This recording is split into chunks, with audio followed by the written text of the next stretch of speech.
Well, let's talk about a big bowl of hypocrisy this morning. And our big bowl of hypocrisy segment this morning is none other than Rand Paul. Now, you know Rand Paul, right? He's the one who has continued to talk about the vaccine as, not a problem. And I think he's even going so far as to call it a hoax. He slams Dr. Fauci any chance he gets. About and good, rightly so, questioning Dr. Fauci about this research at this Wuhan lab. Of course, absolutely question. That's great. But basically saying that, hey, this is not really a problem. Not pushing for vaccines. Don't talk about vaccines. Why should the United States be telling Americans to get vaccines because it could save lives? It's not our business. We shouldn't be doing that. Well, it turns out Rand Paul has been enjoying the benefits of vaccine research. He and his wife. And we just learned today that Rand Paul failed to disclose at the time that his wife, and therefore him, that their investments as a family, they bought stock in the companies behind COVID treatments. But under the law, they're supposed to report these stock investments under the Stock Act as a senator within 45 days, disclosing the investments that you're making. Well, Paul decided to wait and not disclose it, and waited instead 16 months later to disclose that they had purchased stock in a company that was the first, by the way, to roll out coronavirus treatment. Are you surprised by this? Senator Rand Paul revealed Wednesday that his wife bought stock in Gilead Sciences, which makes it an antiviral drug used to treat COVID-19. And guess what? They bought it when the Senate was literally having meetings and about how bad this whole thing was, a month, by the way, before we ever went into a full lockdown. February 26th, before the threat from the coronavirus. So you're sitting there in the Senate, you're getting these meetings, you're learning about coronavirus, you're going home, you're talking to your wife about this. You as a family, you make an investment into the very the pharmaceutical companies that are set to benefit from making treatments around COVID. So you know this information, right? You know this information before the American people are made aware of this information. The disclosure in a filing in the Senate came 16 months late. He was supposed to do it on the 45-day reporting deadline. Why didn't he wait? Why did he wait on that? In the Stock Act, it's designed to combat insider trading.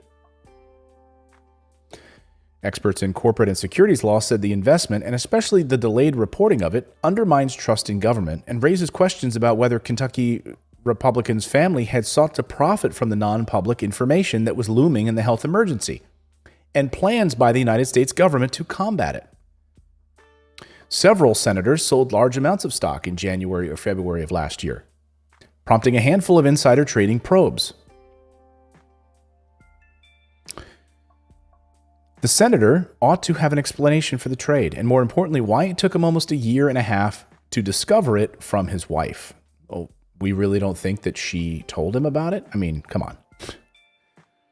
Right? Are they setting her up to get thrown under the bus? It sounds an awful lot like she's getting set up. I know. Well, it was my wife. That's exactly like a Ted Cruz move. Yep. I don't know what my wife's doing.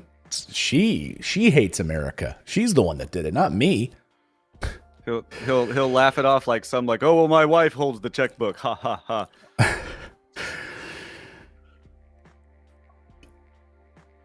Kelsey Cooper, a spokesperson for Paul, said the senator completed a reporting form for his wife's investments last year, but learned only recently while preparing an annual disclosure that the form had not been transmitted. Oh, they just forgot to turn in the form. So I've got an itchy nose today. Clerical error. I learned about it. We filled it. We just didn't turn it in. He sought guidance from the Senate Ethics Committee, she said, and filed the supplemental report on Wednesday, along with an annual disclosure, which was due in May and submitted 2 months late. So, okay, let me be clear on this. He failed to disclose it in the 45-day window, waited almost 16 months. Okay, that was one piece that was late. Then the supplemental report, along with his annual disclosure, was also late. That was supposed to be filed back in May of this year, and he didn't do it. She also said Paul's wife, Kelly, is an author and a former communications consultant and lost money on this investment, which she made with her own earnings. The purchase was of between $1,000 and $15,000 of stock in Gilead, which makes the antiviral drug known as remdesivir.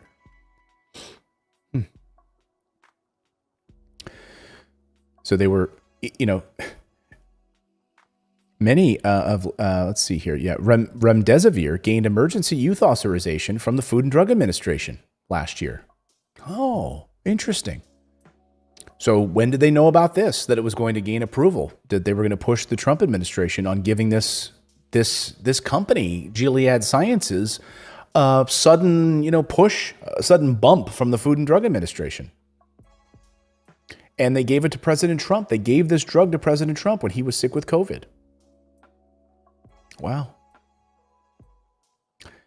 It's interesting, huh? Isn't he on a business committee? He's a member of the Senate Health Committee. Yeah. And he had a January meeting with Trump on coronavirus in January. And they make this public information, an existence of public information causing Gilead stock to rise. An expert in securities law at Columbia University doesn't rule out the possibility that the center gained additional knowledge in private, like with the meeting with President Trump. Like, what do we have that currently works? Oh, what about that remdesivir drug, from Gilead Sciences?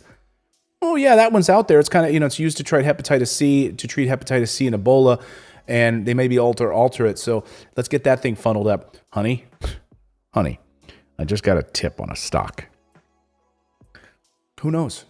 But I do know you waited 16 months to tell us about it, and you go to great lengths to tell us about how things are a hoax. I just love the hypocrisy here. How literally, your family's investing in coronavirus medicines. While at the same time, you're basically trying to keep people from even going out and getting a vaccine, or taking care of their own health in this situation, or don't put a mask on, and all of these things. I love the hypocrisy. Well, it's funny because as he's more apt to push for the treatment of, because if you're pushing for if you're fighting against the prevention of a disease, then what he's fighting for essentially is the treatment of it. And it's odd that he would be investing in an antiviral as opposed to a vaccine, when it really just plays right into that same, like let's not worry about the prevention because I've got a lot of money riding on the treatment. Exactly.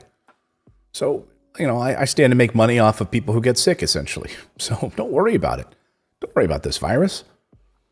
And by the way, having private meetings in the Senate. I mean, it's the same thing here on this channel that we slammed Nancy Pelosi for, right? Very same thing. Like, how are you making millions of dollars on tech trades with your stocks when you're literally writing and involved in legislation that has an effect on these tech companies? And so you're investing in these different tech companies and making millions of dollars. That's hypocrisy. That's also, shouldn't be allowed.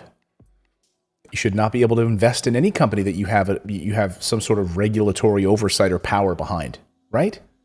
We can throw Martha Stewart in prison, but you're making millions of dollars off of legislation that's coming down the pike from Congress. You're allowed to make these trades. And then, by the way, what's the recourse here? So he doesn't disclose this information. He doesn't tell anybody about this information. 16 months late, 45-day, the window closes. Is he going to be censured by the Senate? What's going to happen? Anything? Anything at all going to happen? Senate ethics violation? Hand slapped? It's like, like gang mentality where they all need to commit the same crime in front of each other, so that because they're the only ones policing themselves.